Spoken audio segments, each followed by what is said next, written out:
News first channel ಹಾಗೂ ಡಿಜಿಟಲ್ನಲ್ಲಿ ಜಾಹೀರಾತು ನೀಡಲು ಈ ನಂಬರ್ಗೆ ಸಂಪರ್ಕಿಸಿ. ಧರ್ಮಸ್ಥಳ ಸಮಾವೇಶ ಬಳಿಕ ಚಾಮುಂಡಿ ಚಲೋಗೆ ಬಿಜೆಪಿ ನಾಯಕರು ಪ್ಲಾನ್ ಮಾಡ್ಕೊಳ್ತಾ ಇದ್ದಾರೆ. ಧರ್ಮಸ್ಥಳದಲ್ಲಿ ಆಯಿತು, ಈಗ ಮುಂದೆ ಚಾಮುಂಡಿ ಚಲೋ. ಎರಡು ಅಜೆಂಡಾಗಳನ್ನ ಇಟ್ಕೊಂಡು ಹೋರಾಟಕ್ಕೆ ವೇದಿಕೆಯನ್ನ ಸಿದ್ಧಪಡಿಸಿಕೊಳ್ತಾ ಇದ್ದಾರೆ ಬಿಜೆಪಿ ನಾಯಕರು. ಅರ್ಥಾತ್ ಹೋರಾಟಕ್ಕೆ ಧುಮುಕ್ತಾ ಇದ್ದಾರೆ. ಎರಡು ಪ್ರಮುಖ ಅಜೆಂಡಾ. ಒಂದು ನೋಡಿ, ಈ ಬಾರಿ ರಾಜ್ಯ ಸರ್ಕಾರ ದಸರಾ ಉದ್ಘಾಟನೆಗೆ ಬಾನು ಮುಷ್ತಾಕ್ ಅವ್ರಿಗೆ ಆಹ್ವಾನ ಕೊಟ್ಟಿರೋದನ್ನ ವಿರೋಧ ಮಾಡ್ತಾ, ಇನ್ನೊಂದು ಚಾಮುಂಡಿ ಬೆಟ್ಟದ ಬಗ್ಗೆ ರಾಜ್ಯದ ಉಪಮುಖ್ಯಮಂತ್ರಿ ಕೆಪಿಸಿಸಿ ಅಧ್ಯಕ್ಷ ಡಿ.ಕೆ. ಶಿವಕುಮಾರ್ ಕೊಟ್ಟಿರುವಂಥ ಹೇಳಿಕೆಯನ್ನು ಖಂಡಿಸಿ ಹೋರಾಟಕ್ಕೆ ಪ್ಲಾನ್ನ ಮಾಡೋದು. ಕರಾವಳಿ ಬಳಿಕ ಹಳೆ ಮೈಸೂರು ಭಾಗದಲ್ಲೂ ಬಿಜೆಪಿ ಬಲ ಪ್ರದರ್ಶನಕ್ಕೆ ಮುಂದಾಗ್ತಾ ಇದೆ.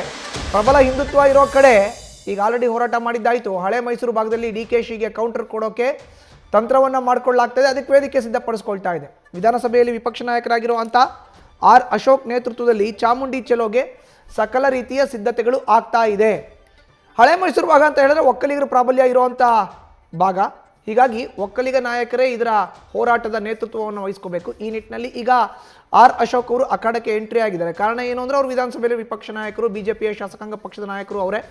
ಹೀಗಾಗಿ ಸದನದಲ್ಲಿ ಹೋರಾಟ ಮಾಡಲಿಕ್ಕೆ ಸದನ ನಡೀತಾ ಇಲ್ಲ, ಸದನದ ಹೊರಗಡೆ ಹೋರಾಟ ಮಾಡಬೇಕು. ಸೊ ಈಗ ಅಶೋಕ್ ನೇತೃತ್ವದಲ್ಲಿ ಹೋರಾಟವನ್ನು ಆರಂಭ ಮಾಡಲಿಕ್ಕೆ ಎಲ್ಲ ರೀತಿ ಸಿದ್ಧತೆ ಆಗ್ತಾ ಇದೆ. ಹಳೆ ಮೈಸೂರು ಭಾಗದಲ್ಲಿ ಕಮಲ ತಂತ್ರ ಏನೇನು ಹಾಗಾದರೆ ಅದನ್ನು ನೋಡೋದಾದರೆ, ಮೈಸೂರಿನ ಚಾಮುಂಡಿ ಬೆಟ್ಟ ಚಲೋಗೆ ಆರ್ ಅಶೋಕ್ರಿಂದ ಸಿದ್ಧತೆ ಮಾಡಿಕೊಳ್ಳಲಾಗ್ತಾ ಇದೆ.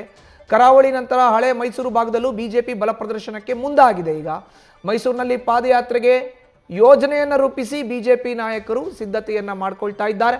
ದಸರಾ ನಡೆಯೋ ಅಂತ ಒಂದು ವಾರ ಮೊದಲು ಹೋರಾಟಕ್ಕೆ ತೀರ್ಮಾನವನ್ನು ಮಾಡಲಾಗಿದೆ. ಇನ್ನು ದಸರಾ ಆರಂಭಕ್ಕೆ ಸರಿಸುಮಾರು 15-20 ದಿನ ಕಾಲಾವಕಾಶ ಇದೆ. ಬಟ್ ದಸರಾ ಆರಂಭಕ್ಕೆ ಒಂದು ವಾರಕ್ಕೆ ಮುಂಚೆ ಹೋರಾಟ ಮಾಡಲಿಕ್ಕೆ ತೀರ್ಮಾನವನ್ನು ಮಾಡಿದ್ದಾರೆ. ಮೈಸೂರು ಭಾಗದ ಬಿಜೆಪಿ ನಾಯಕರ ಜೊತೆ ಆರ್ ಅಶೋಕ್ ಇದರ ಬಗ್ಗೆ ಚರ್ಚೆಯನ್ನು ಕೂಡ ಮಾಡಿದ್ದಾರೆ. ಚಾಮುಂಡಿ ಬೆಟ್ಟದ ತಪ್ಪಲಿನಲ್ಲಿ ಬೆಟ್ಟದ ಮೇಲೆವರೆಗೂ, ಅಂದರೆ ಚಾಮುಂಡಿ ತಾಯಿಯ ದರ್ಶನದವರೆಗೂ ಪಾದಯಾತ್ರೆಯನ್ನು ಮಾಡೋದು. ಅರ್ಥಾತ್ ಕಾಲ್ನಡಿಗೆಯಲ್ಲಿ ಬೆಟ್ಟವನ್ನು ಹತ್ತೋದು. ಚಾಮುಂಡಿ ಬೆಟ್ಟದ ತಪ್ಪಲಿನಿಂದ ಬೆಟ್ಟದವರೆಗೆ ಪಾದಯಾತ್ರೆಯನ್ನು ಮಾಡಿ ಆ ಹೋರಾಟಕ್ಕಾಗಿ ಅಶೋಕ್ ಪಕ್ಷದ ಹಿರಿಯ ನಾಯಕರ ಜೊತೆ ಮಾತುಕತೆಯನ್ನು ನಡೆಸಿದ್ದಾರೆ. ಜೊತೆಗೆ ಹಳೆ ಮೈಸೂರು ಭಾಗದಲ್ಲಿ ಬಿಜೆಪಿ ಪಕ್ಷ ಬಲವರ್ಧನೆಗೂ ಕೂಡ ಈ ಮೂಲಕ ವೇದಿಕೆಯನ್ನು ಸೃಷ್ಟಿಸ್ತಾ ಇದ್ದಾರೆ. ಆದರೆ ಕೆಲ ಬಿಜೆಪಿ ನಾಯಕರಿಂದಲೂ ಕೂಡ ಚಾಮುಂಡಿ ಚಲೋಗೆ ವಿರೋಧ ವ್ಯಕ್ತವಾಗ್ತಾ ಇದೆ. ಯಾಕೆಂದರೆ ನಾವು ಏಕಾಏಕಿ ಆ ರೀತಿ ಚಾಮುಂಡಿ ಚಲೋ ಮಾಡಲಿಕ್ಕೆ ಆಗೋದಿಲ್ಲ ಅನ್ನೋ ವಿರೋಧ ಕೂಡ ಕೇಳಿ ಬರ್ತಾ ಇದೆ ಒಂದಷ್ಟು ನಾಯಕರಲ್ಲಿ. ಈಗಾಗಲೇ ಧರ್ಮಸ್ಥಳ ಚಲೋ ಕಾರ್ಯಕ್ರಮ ಮಾಡೋದಕ್ಕಿಂತ ಮುಂಚೆ ಚಾಮುಂಡಿ ಬೆಟ್ಟಕ್ಕೂ ಕೂಡ ಅಶೋಕ್ ಭೇಟಿಯನ್ನು ಕೊಟ್ಟಿದ್ರು. ಅದನ್ನು ನಾವಿಲ್ಲಿ ನೆನೆಸ್ಕೋಬೇಕಾಗುತ್ತೆ.